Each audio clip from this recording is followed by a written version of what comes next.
Bonjour à toi, cher spectateur. Aujourd'hui, parlons de Citizenfour de Laura Poitras, dernier Oscar du meilleur documentaire. Citizenfour, ça revient sur les événements qui ont eu lieu en 2013, lorsqu'Edward Snowden, un ancien de la CIA, bossant aussi pour la NSA, a fait des révélations sur des écoutes que pratiquait la NSA sur les citoyens américains et sur les citoyens du monde. Et la jeune réalisatrice Laura Poitras a quasiment suivi cela en direct puisqu'elle a été contactée par le jeune homme qui travaillait sous le nom de code donc de Citizenfour. Voilà, c'est tout simplement ça le scénar. Ça s'étend sur une assez longue période quand même, ça brasse une période entre avril 2012 et juin 2014. Donc c'est quand même plus de 2 ans.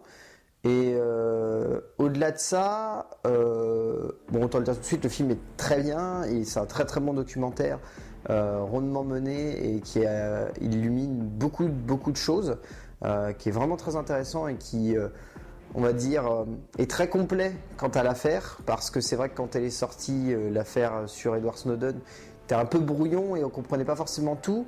Et là, le film a le mérite d'être assez clair, donc ça marche vraiment bien. Non, au-delà de ça, c'est quand même assez intéressant de voir que ce film-là, qui est quand même très critique envers la société américaine, arrive à avoir l'Oscar du meilleur documentaire. Il est vrai que l'Oscar est entièrement mérité, ça ce n'est pas une chose à remettre en cause. Ce qui est peut-être intéressant, c'est de voir que les Américains aiment bien qu'on leur mette la tête dans leur propre caca. C'était un peu le cas l'année dernière lorsqu'il y avait eu American Bluff, parce que American Bluff était un film qui était tout de même très critique envers l'Amérique moderne, et pour autant c'est un film qui a récolté 10 nominations aux Oscars, qui avait plein de Golden Globes, enfin voilà, c'est assez surprenant. Donc là c'est un peu le même cas avec Citizenfour, parce que au-delà d'être un très bon film, le film est très critique envers la société américaine, et pour autant les Américains trouvent quand même le moyen de l'encenser et de dire que c'est l'un des meilleurs films de tous les temps. C'est en même temps une grande preuve d'objectivité, mais voilà, ils aiment bien quand même les Américains qu'on leur mette leur tête dans leurs propres problèmes et qu'on les mette bien en avant, quoi. Donc voilà, mais pour autant Laura Poitras a fait un vrai travail de fond sur ce film.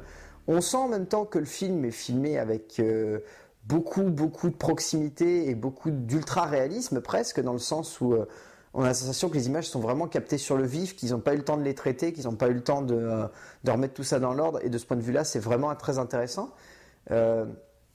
Et le film fait très peu de digressions, et en soi ça marche vraiment bien parce qu'on n'est pas perdu tout au long de ce film. Bien au contraire, les choses sont bien remises dans l'ordre, les choses sont mises de manière intelligente. On va suivre pendant les 5 jours de révélation de Snowden le personnage en temps réel, et de ce point de vue là c'est vraiment très bien fait. Ça apporte énormément de chronologie et surtout énormément de rythme au film, parce que le film est assez long, il dure quand même quasiment 2 heures. Ce qui pour un documentaire est quand même un format assez large. Et pour autant, c'est vraiment passionnant parce qu'on ne s'ennuie pas du tout. Chaque élément qui nous est montré à l'écran est utile à la compréhension de cette affaire-là. Et il ne faut pas trop lire les résumés qui sont sur Allociné ou sur IMDb, parce qu'ils ont tendance uniquement à résumer le film comme un huis clos dans une chambre d'hôtel.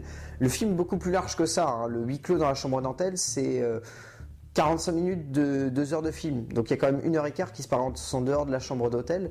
Et heureusement, parce que sinon on aurait sûrement étouffé. Mais voilà, l'heure et quart qui reste à côté, entre guillemets, elle complète ce qui est dévoilé dans cette chambre d'hôtel. Et au niveau des propos qui sont tenus par Snowden et par Glenn Greenwald, les 2 personnages vraiment principaux du film, on pourrait, dans les premières minutes, trouver cela trop complexe et être un petit peu réticent à ce qu'il nous dévoile, dans le sens pas forcément où c'est horrible, où c'est choquant, ce qui est un peu le cas, mais surtout dans le sens où c'est énormément d'informations qui partent dans tous les sens et qu'on a peut-être un peu du mal à remettre dans l'ordre. Mais heureusement, le film est construit par Laura Poitras de manière tellement logique que tous ces éléments qui nous sont dévoilés viennent dans un ordre précis qui viennent servir le propos de Snowden. Et le propos de la réalisatrice. Et de ce point de vue-là, on sent également qu'il y a une grande intimité qui s'est liée entre Snowden et Poitras, parce que tout le film tourne un petit peu autour de leur relation. Et c'est ça qui est intéressant, c'est mêler l'intime sur un truc qui veut nous montrer une violation de l'intime. Et c'est vraiment passionnant en ça, parce que la relation qui se noue entre Poitras et Snowden, c'est une relation qui se noue via un écran d'ordinateur. En face à face, on les entend très peu converser ensemble. Par contre, sur ordinateur, on sent qu'il y a une vraie intimité qui s'est liée entre ces deux personnages-là, et c'est passionnant de voir ça. Et en plus, ce qui est vraiment passionnant au-delà de ça, c'est d'avoir demandé, c'est de ne pas avoir fait lire ces mails à Snowden, mais que ça soit Laura Poitras qui les lise elle-même. Ce qui apporte limite quelque chose de romantique à leur relation. C'est assez intéressant de ce point de vue-là, parce qu'on sent qu'il y a vraiment eu un gros coup de cœur entre ces deux personnages-là, et c'est vraiment, vraiment intéressant. Et au-delà de ça, ça apporte une certaine dramaturgie à un film qui n'en a pas forcément, vu que c'est un film qui veut vraiment nous montrer des faits. C'est un peu le contrepoint, on pourrait dire, du Cinquième Pouvoir, le film de Bill Condon qui était sorti l'année dernière sur Julian Assange, qui avait tendance à trop surdramatiser l'ensemble. Et là, on est vraiment dans le contraire. C'est un film qui est peut-être trop stérile au début et qui devient dramatique quand on le ramène à l'intime de la relation entre Snowden et Poitras. Donc voilà.